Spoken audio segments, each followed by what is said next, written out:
Thank you everyone for coming along for tonight's Act for Birds National Nature Laws campaign. This is another webinar in a series of webinars and town halls that we've been running for the last few years. So we're just really excited to see everyone tonight and give you an update of where things are at with this critical campaign. So before we kick off, I just want to acknowledge the traditional owners of country throughout Australia and recognize their continuing connection to the land, waters, and culture. And we pay our respects to their elders past, present, and emerging. And I would like to acknowledge that this always was and always will be Aboriginal land, and that sovereignty was never ceded. Thank you. So before we begin, I just want to go over a quick points for housekeeping. So just to let everyone know that this webinar will be recorded. So if you do have any concerns about being recorded, just send us a message in the chat, or you can keep your video off. That's perfectly fine. And if you do have to leave early tonight, we will be putting this up on our YouTube page and sending everyone a link so you can catch up later. So I guess I should introduce myself firstly. Sorry about that. So my name's Andrew Hunter. I'm the conservation campaigner at BirdLife Australia, but we also have Aaron Farley, campaigns manager online today, and James Matcott, community organizer. We also have Fiona Blandford, who's a community organizer at BirdLife Australia, but she couldn't make it tonight, but I'm sure many of you have spoken to Fee or have heard her on one of these webinars before. So she sends her apologies and is happy that we're kicking things off. So as I said, we are recording this and we'll be sending the link tomorrow with some more information and action. But as we said at the beginning, if everyone can keep yourself on mute while you're not speaking, because we do have quite a number of people online tonight. I think it's over 100 right now. But we will have plenty of time later on tonight to answer any of your questions, and we'll make sure to go through as many as possible. As we're going through kind of the presentation bit at the start, if there are any questions that come out or you see anything that you want some more information on, just shoot a message to James in the chat, and we'll make sure to come back to that later on in the night. And finally, I guess if everyone is able to change their name on the Zoom, just so we can see where everyone's calling from, and if you represent any other organizations. So just a bit of agenda setting and while we're here tonight. So we really wanted to give everyone an update on BirdLife Australia's campaign for stronger nature laws, and a little bit more background on kind of the campaign to date, but also an update on this critical moment for the nature laws, stronger nature laws movement, and that's around the statutory review of the Environment Protection and Biodiversity Conservation Act, or the EPBC Act, and the associated government amendment bills that have been making their way through Parliament since late last year. Aaron will give you a bit of background on those and kind of where things stand and an action that everyone will be able to take over the next few weeks ahead of the next sitting weeks in August. And then, as I said, we'll open it up to question time. So we're happy to answer any questions that you may have, or give you a little bit more background if that's needed. And we'll aim to wrap things up about 8 o'clock on the dot. But if there's anything that comes up between tonight and the next coming weeks, definitely get in touch. We'll send everyone our email address. Maybe James, if you can put that in the chat now, just so everyone has it right away. It's just actforbirds@birdlife.org.au. So I just want to give everyone a bit of, I guess, background on BirdLife Australia's campaign to date. So really, we have been campaigning for stronger nature laws really for almost 10 years now, and that's since the last time a government tried to handball its environmental responsibilities to the states, and that was when the Abbott government tried to pass its one-stop shop amendments in early last decade.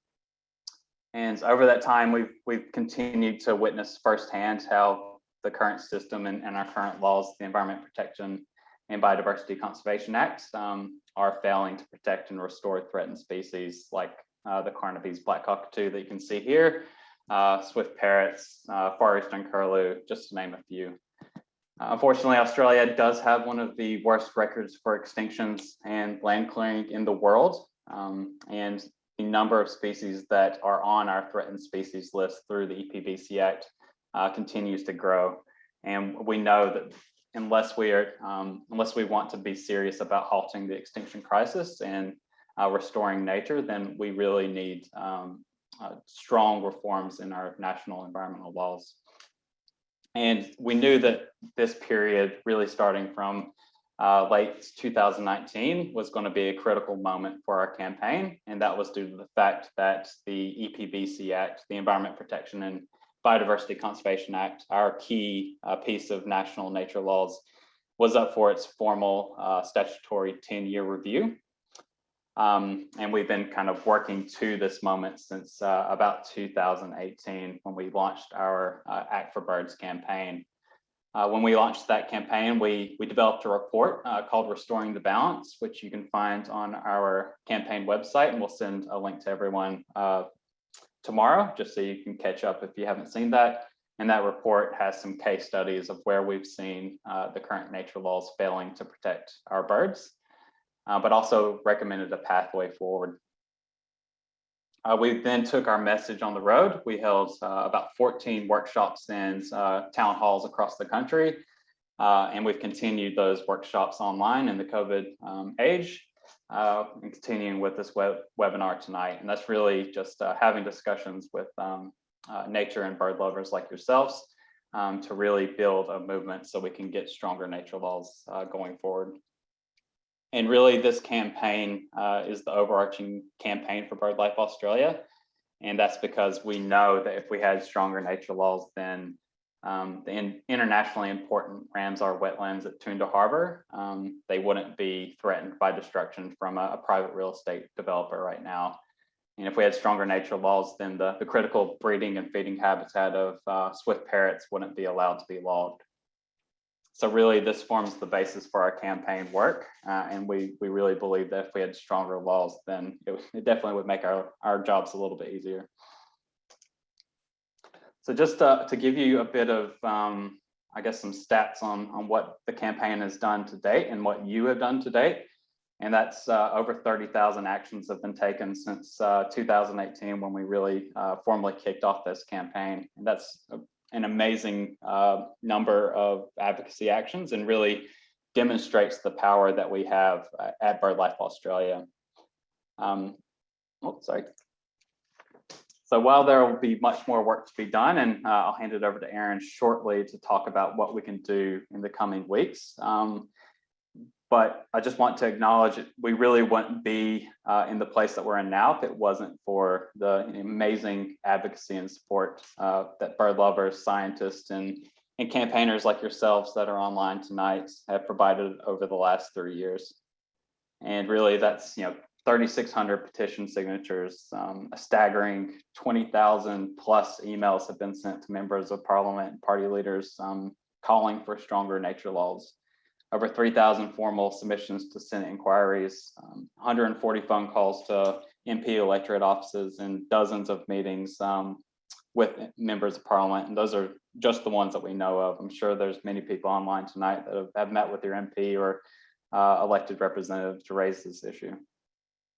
So we really know that this demonstration of community concern is having an effect on the decisions of our representatives. But we do know that we have to keep it going and to ensure that we do get stronger laws and appropriate reform, so we can genuinely protect the birds that we all love in the places that they call home. So I might just hand it over to Aaron, because that's a bit of backwards looking on the campaign to date, and I'll give it to Aaron to talk about the EPBC review and what we can do going forward. Over to you, Aaron. Great, thanks, Andrew. And yeah, just really wanted to emphasize what an amazing amount that people have achieved so far. And I think it's a real credit not only to bird lovers like yourselves, but I guess people who appreciate and love nature all across the country that, we've been able to hold many attempts to undermine nature laws over the last 10 years. That means, as well as being able to hold those attempts to undermine nature laws, what that also means is that what we have still now here is an opportunity to potentially make them stronger, not just to try to stop them from being thrown under the bus, but to try and strengthen them so that they really deliver those protections that endangered species need, and that, mean we're not constantly, kind of fighting these spot fires all across the country. And I see Spencer Hitchin there, who's been, we've been really watching the really amazing campaign that's happening there to protect that piece of habitat for glossy black cockatoos. So there's those kinds of campaigns all across the country. What we really need is strong overarching laws. So the Environmental Protection Biodiversity Conservation Act is, I think, 20 years old now. There was a review 10 years ago, which came up with some good recommendations that unfortunately sat on the shelf. What we have seen over the last year was the implementation of a second statutory 10-year review of this act. So the review was conducted by Professor Graham Samuel, who many of you know as an eminent, credible figure who's known in Australia for his regulatory expertise. So he wasn't a greenie by any means. The review that Graham Samuel conducted over the course of a year got input from the whole spectrum of stakeholders, from environment groups, scientists, farmers, miners, business leaders. There was a massive 30,000 submissions to that review by people all over the country, as well as a whole range of expert kind of stakeholder workshops and a range of other kind of processes to really ensure that it was as thorough and really represented an achievable outcome. That was something that Samuel was very focused on, was making sure what he delivered was not something that was just going to sit on the shelf. So I'm saying this because the outcomes from what Samuel delivered really already represent a compromise from all parties and represent what's needed to do what the Environment Protection Biodiversity Conservation Act needs to do. So Graham Samuel's report was pretty damning. It basically said that Australia's biodiversity was in a deadly decline, that our federal nature laws were ineffective. They weren't doing what they needed to do to stop the extinction crisis, and they needed drastic reform if they were going to be able to do that. He also proposed a number of other recommendations to improve the functioning of those laws, not only, I guess, in terms of environmental protection, but also to address issues that business and resource companies raise. So the report that he delivered, we didn't wholeheartedly support all of the recommendations. One of the recommendations was to shift responsibility for environmental assessments and approvals from the Commonwealth to state governments, which is not something that BirdLife and other major environment groups support. However, as part of Samuel's report, he maintains, and it's very clearly stated in that report, that this devolution of powers, so the handing off of those powers to state government, will only shouldn't happen without the creation of strong national environmental standards, which are essentially to hold the line and ensure that the environment's protected, and an independent regulator to oversee decision making, because there has been a lot of instances of political influence when it comes to environmental decision making, and folk who are familiar with the Toondah campaign might remember there's been a lot of coverage of that sort of thing in the past. So that was the EPBC review report that came out at the end of 2020. Unfortunately, the government response was very disappointing. The Morrison government ruled out an independent regulator and moved straight away to devolve decision-making powers to the states. So essentially, they just went straight back to what Tony Abbott had tried to propose, which was a one-stop shop for environmental decision-making. So if we just want to go to the next slide, and this is, you know, the outcome of the government's moves to do this is really a testament to the power and the love of nature that Australians have. They tried a really sneaky move to push that legislation through really quickly, and they really upset the crossbench in the process of doing so. The bill did get rammed through the House, but it's not gone through the Senate. And the reason that the crossbench has really held the line on that particular bill is because they know how much Australians care about this particular issue, and that the bill that was proposed to hand off powers to the states would have really dire implications if it were to pass without additional mechanisms. So that brings us to February this year. If we want to go to the next slide.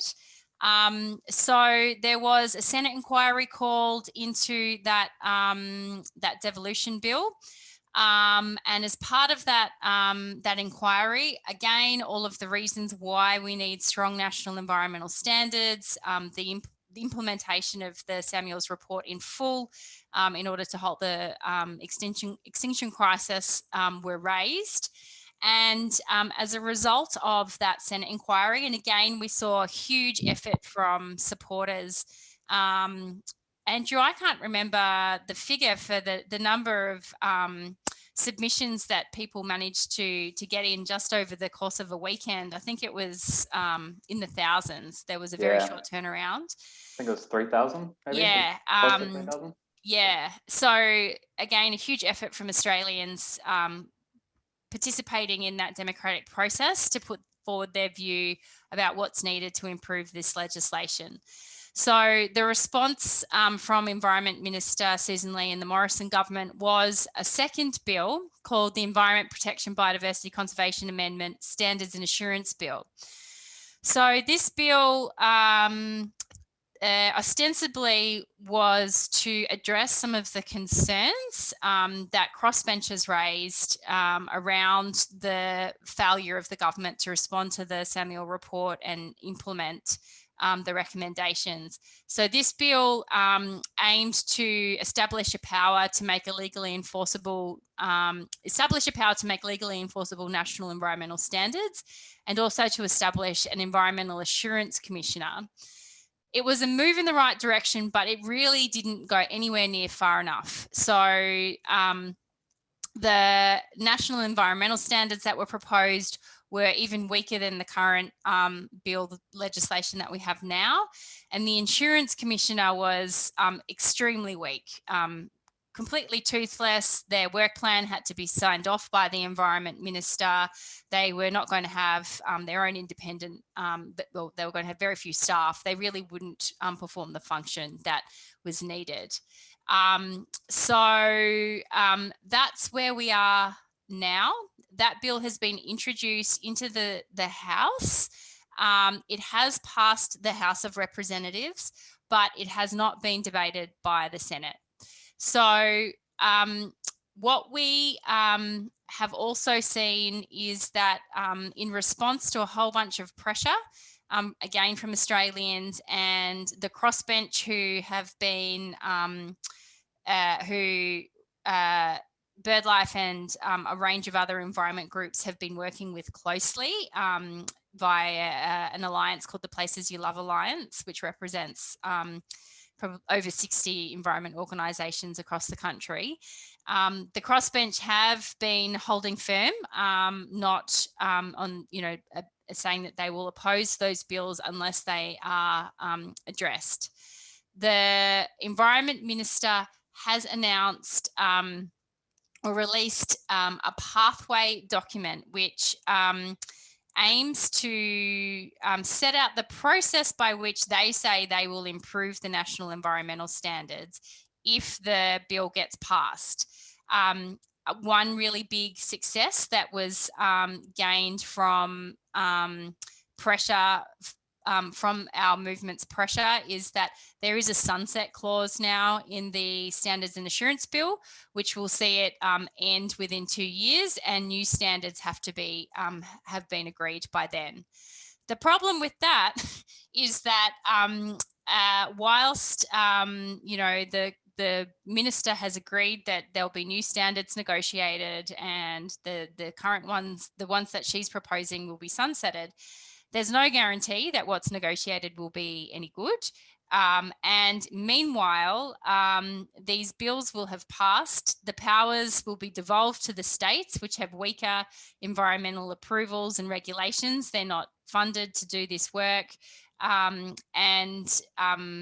Essentially environmental approvals can start happening via what will be called bilateral agreements with the states. So essentially we're saying, oh, we don't want to, the main point is that we don't want these bills to pass until we know that they're sure they're going to do the job that they need to do from the beginning. We can't trust that the government will do the right thing. We can't trust that Parliament will deliver the outcome, or that the process that the government is proposing will deliver the outcome we need to protect the environment. So we can't support what the government is proposing. Her pathway is not actually something that's going to halt the extinction crisis. We need the government to agree to strong standards and independent oversight in the current bills before they can be allowed to pass the Senate. So here's where you come in. We've got a window now between now and when Parliament will resume sitting, which by the latest media will still occur in early August. So they're currently in their winter recess. Parliament is due to resume at the beginning of August. It'll be online if it's not live. And what we really want to happen between now and then is as much pressure as possible put on government members to get them to shift their position and agree to put pressure on the Environment Minister and their cabinet colleagues to agree to stronger environmental laws, to change the bills that are currently before Parliament, and to agree to potentially amendments in those bills, and make it really clear that those bills should not pass in their current form. The window is now, because until the government shifts their position, we're not in a we don't have the numbers in the Senate to be able to negotiate and pass amendments. Currently, there are only numbers in the Senate to block these bills, and we don't know how long we'll have those numbers. So the crossbench so far have been really good, but they're not senators who necessarily have really strong environmental agendas. They're senators like Jackie Lambie, the Centre Alliance. They, potentially might want to be seen as having negotiated outcomes. They may not want to be seen as holding up legislation that the government is promoting as creating jobs. So we really need to get the government to shift their position. And that's what we want you to help us with. So what our ask tonight is for you to phone your MP. So if your local lower house MP is not a coalition member, we want you to phone your senator. So you will have coalition senators who will be, in your state. And we want you to ask them to push for stronger nature laws with their cabinet colleagues. So what we need you to be asking for strong, legally binding, outcomes-focused national environmental standards. These standards need to be disallowable by Parliament, and we need an Environmental Assurance Commissioner that's actually got teeth. So we'll be providing some resources with all of the detail on it. Don't worry, you don't need to take down all notes now about what all the specifics of the amendments we're asking for. But that's basically what we need from the what we need to change in relation to the current bills, and what your ask to your MPs needs to be. I think the other thing to remember, and maybe if we just go to the next slide, is that we don't need you to be across all of the detail of this information. We want to give you enough to be able to refute any claims that your MP or their advisors might make in terms of what has already been announced. But the main point to get across is that they have constituents for whom this is a really important issue. We need to make sure that coalition members are feeling heat on this issue, that it's something that's being raised with them, that they then therefore see they need to raise with their colleagues. So how to call your MP to ask for stronger nature laws. It's not really that complicated. As I said, we'll be providing you with some extra resources after tonight that will have some key messages. And there'll also be a tool on our website that will help you find the contact details for your local MP. So I'm just seeing, we might just come, I can see a few folk have sent me some direct messages. We'll come to those. We'll come to that in the Q&A session. So it's really, the process is really basically the same as any kind of persuasive conversation that you might want to have with someone. We want you to be ready with their phone number and a clear idea of what you're going to say. It's okay to speak to an advisor. Fantastic if you can speak to the MP, so ask to speak to the MP. If they won't put you through, or they say that's not possible, you can have a conversation with any of their electorate staff. Be polite. You're not wanting to have a go at them. You're not wanting to abuse them about, their failures to protect Australia's incredible biodiversity, even though you might be feeling that inside. But we do want you to be able to make your ask. So that's being really clear about what it is that we need and why you love nature, why this is important to you. Then if you can take any quick notes, that's always really helpful for us. If they give you any responses, then you need to just say thank you. And ideally, if you can, follow up with an email. So as I said, we'll give you all of these resources. They'll be on our website. We really want to try and get as many phone calls to MPs as we can over the next 2 weeks. I think we did have a rough target of 500 calls. So I think we've got 140 people on this call tonight. So if all of you can make a phone call to either your lower house member and one of your senators, then that would get us a really good way towards that task, that goal. So yeah, that's the basic action that we're asking for your help with tonight. So if you want now, we can do some go to some of the questions that I've seen in the chat. Maybe if you've got any other questions, if you want to either put them in the chat or you can put your hand up and we'll try and come to them. So I will just go to a couple of the ones that have been in my direct messages. So a couple of people have asked if their local member isn't a coalition member, is it still worth contacting them? So I would say definitely if you can call your coalition member senators, that would be really helpful. If your local member is a Labor or an independent, I think it's still worth giving them a ring so they understand that it's important. However, the way that we will get success on this particular issue is only if the government shifts. So for this point in time, the main focus are government members.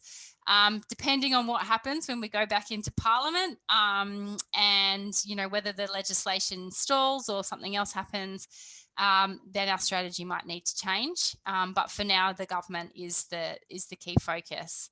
And someone's asked, is it better to call than email? And so, yes, for at this point in time, we really want people to be making calls.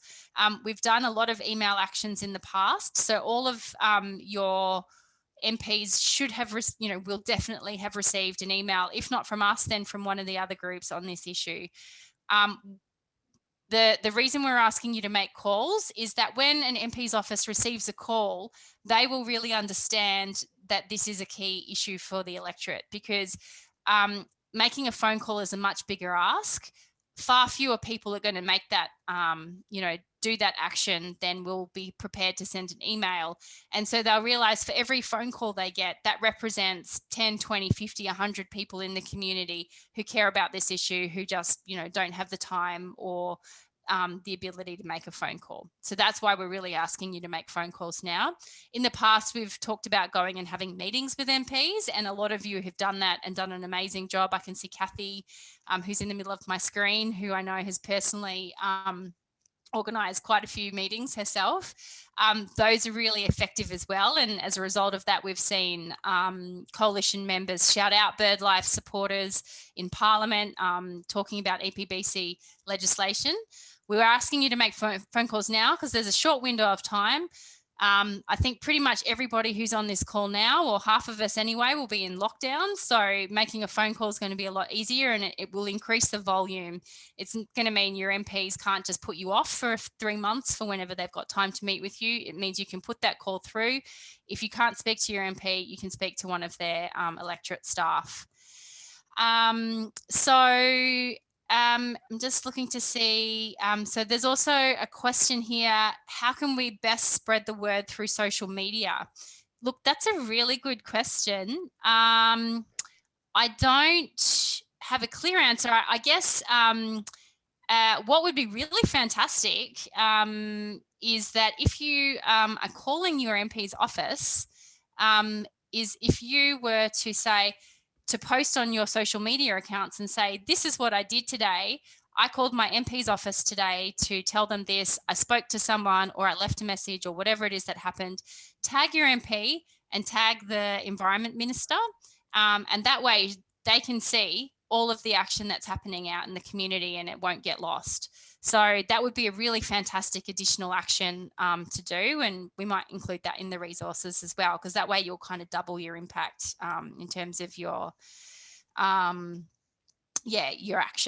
Sorry, I'll just jump in and add to that, Erin, too. So once we set up that toolkit that Erin was mentioning on our Act for Birds website, which gives you the number to your MP or senator, it'll ask you just to say, yes, I did it. So there's a button there. And once you click that, we'll have an option where you can share the action online through social media, Facebook and Twitter, and I think email too. So we'll just have like a brief snapshot of the key messages, and you can send that with a link to our action to all of your contacts. Yeah. Okay, so I think those were most of the messages that I had that were in the direct messages to me that weren't in the main chat. Just looking, James, I don't know if you can just help me what the first question in the main chat is. Yep, I haven't had any direct ones yet, but in order, there was one from Melene, which is, what about providing a survey that we can ask friends in the community to sign? Yeah, look, that's a really great tactic as well. I might, if she doesn't mind, Kathy Goswell, potentially just throw to you, because Kathy's actually been coordinating a really great tactic in some of the community in some of the electorates in Sydney, where we have been running out a community sign-on letter. Kathy, are you happy to just speak to that briefly? Well, yes. That we found the issue is that generally if you send an email, you just get an automated response. But in a couple of electorates where we have members who are constituents, we did achieve a personal meeting with the MP, and they said they would value a letter signed by their constituents. In particular. So we prepared a generic letter and took it to a couple of events in the local electorate that BirdLife Southern New South Wales had organised, and got local constituents to sign that letter to present to the MP. So I think that is worthwhile to show that there are constituents in their electorate who are concerned about the issue. But it does take a bit of, it does take some effort to acquire the signatures. Yeah. And I think it is more effective than just a generic email. Thanks, Kathy. And I guess another thing with sign-on letters as well is that you can even get community groups to sign on if you know your local cricket club or that kind of thing, not just individuals. That's correct. Yes, and they're often quite happy to pass around the letter as well to their friends and family. Yeah. Yeah. So the if you've got the ability to do something like that, I know everybody's pretty constrained at the moment, but you know that's a great tactic as well. If you want to follow up and do that after you've made a phone call to your MP's office. I saw there's been a bit of conversation about just getting the generic response. Yes, absolutely. If you send an email, and also if if officers are receiving a volume of phone calls, their electorate officers will be provided with key talking points that they will use to, have your conversation, have a conversation with you and answer your questions. And it may feel like a generic conversation. The thing is that is really just to demonstrate to them that they're getting, that the volume of concern in the community is very high. And they will pass that on to their colleagues if they start to feel the heat on it. So I guess I just say, don't be disheartened when you get those responses, because you've performed the, it's a powerful action just having made the phone call. It's obviously even better if you are able to have a persuasive conversation with an advisor or an MP. I've worked in politicians' offices, and it's absolutely true that politicians are humans, even though they don't always seem like it, and they will be moved by personal stories. So will advisors, they will, if there's something interesting or something that they think that, is highly relevant to that MP, they'll pass it on. So I wouldn't necessarily think that, just because you've gotten a generic response, that it doesn't mean that your call is, has no purpose. That's absolutely not the case. Yeah. So sorry, James, what's the next question? Next one from Susanna. The LNP have managed to remove the teeth and funding from every organisation with a role to protect anything, which gets in the way of development. How can we deal with that more effectively?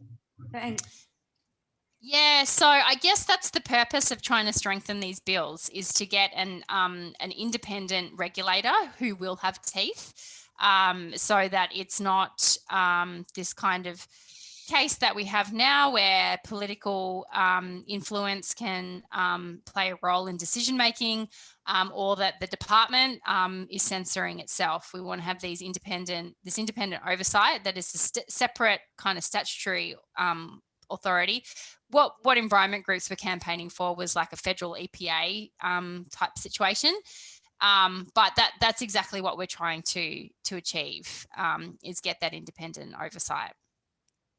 So ideally, if we can strengthen these bills, or if it's not possible to strengthen them to prevent them from being passed, then we'll be able to achieve that that result.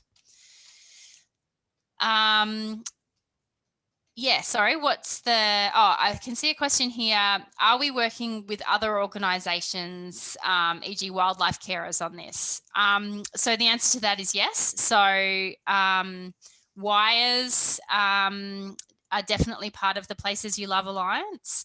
But yeah, so the Places You Love Alliance is an alliance of a large number of groups. It includes the kind of big national groups in Australia, ACF, WWF, the Humane Society, the Wilderness Society and BirdLife. The EDO and Environmental Justice Australia are also part of it. And then a whole range of other environmental groups are represented in Places You Love.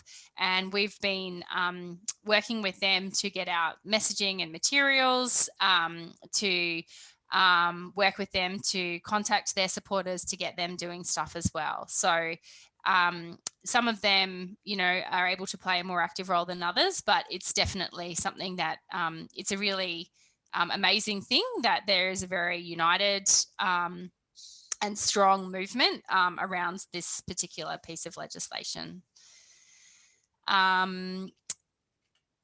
Yeah, sorry, what's the next question, James?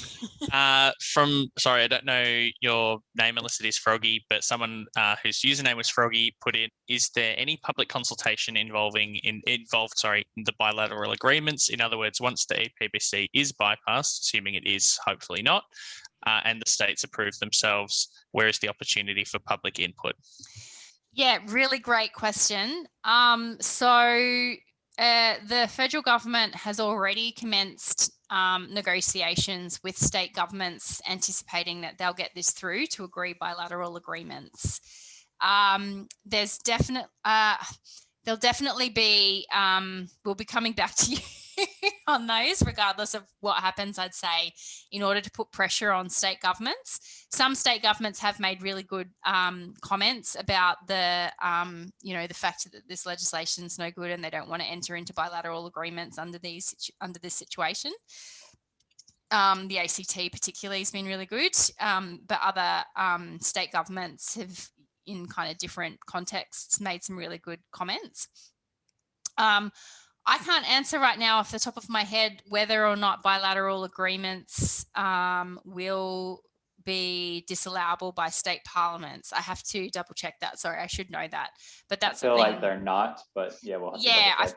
I think that they can just be negotiated between the Premier and the Environment Minister, which is another really big problem because the transparency and kind of democratic oversight is missing. But yeah, we can double check that for you.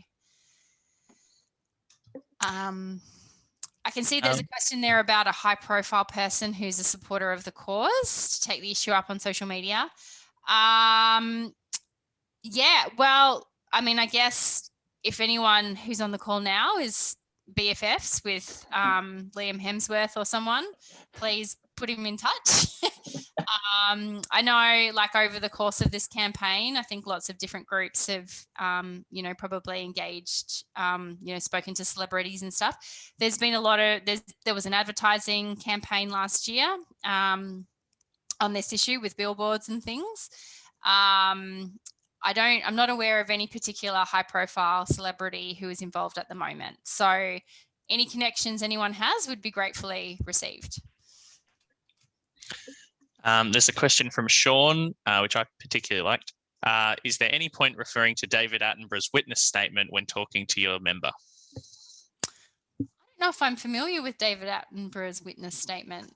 Can someone? It's on Netflix. For those of you in lockdown, check it out because it's a bit harrowing, but it's great. David Attenborough essentially did a documentary talking about wanting to highlight what his life was like getting involved with nature and essentially the devastating reality he's facing now as he's getting older, seeing the environment getting trashed across the planet and going back to places he'd visited as a younger naturalist and seeing what the differences are now. So it's hard to watch, but it's really interesting. And the only thing I was just going to reply to you directly, Sean, in the chat until I thought actually was a good question.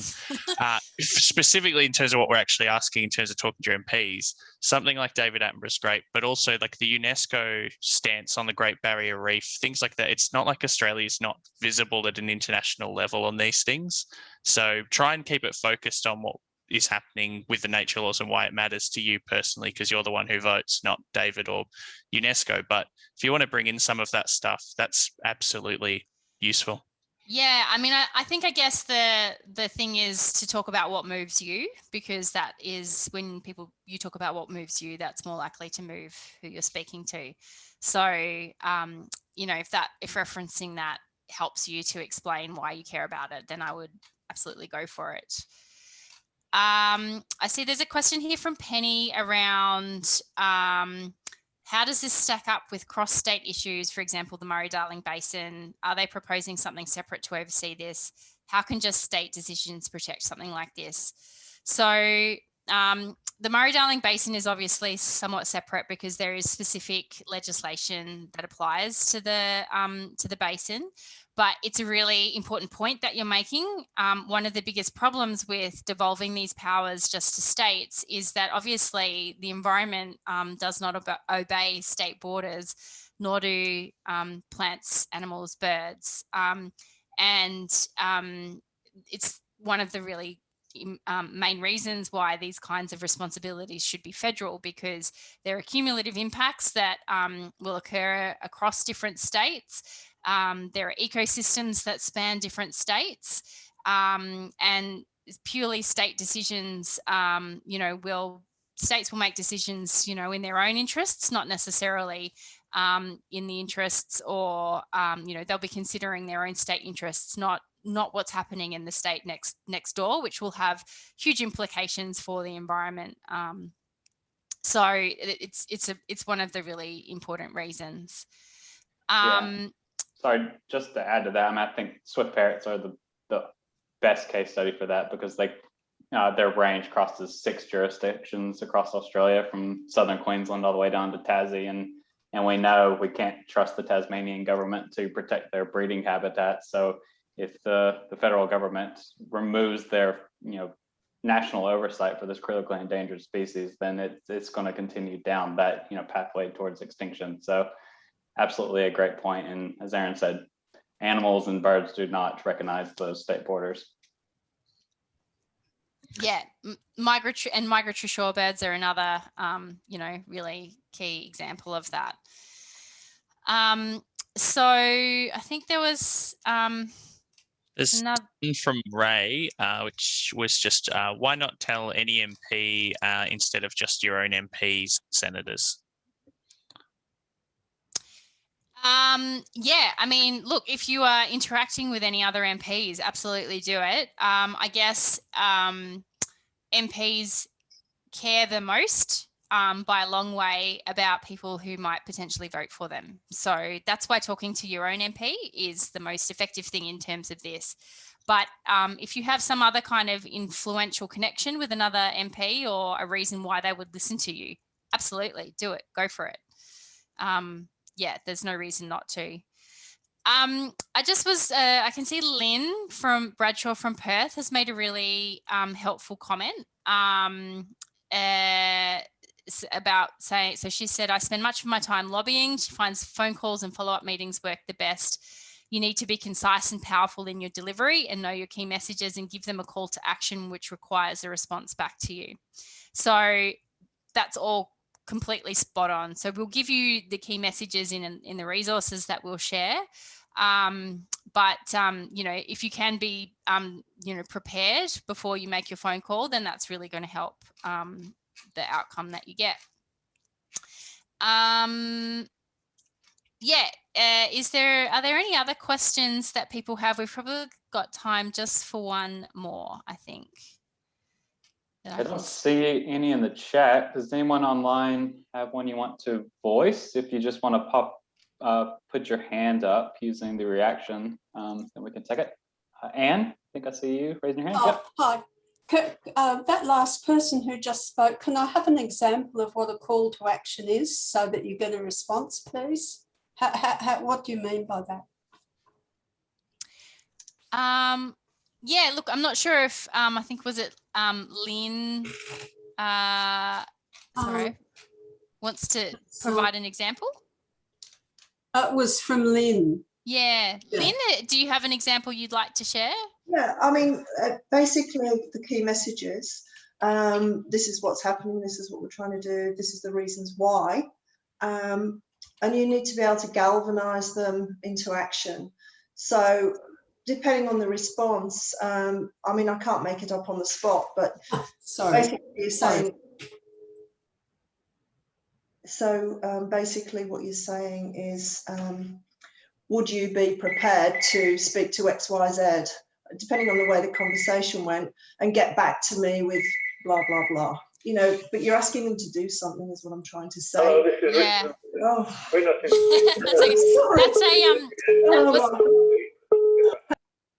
That was actually a really great example, Lynn. So if the call to action would be, can you please raise this with your, with the Environment Minister or with your colleagues in Cabinet? Can you please, I'd like you to get back to me and tell me what they said. That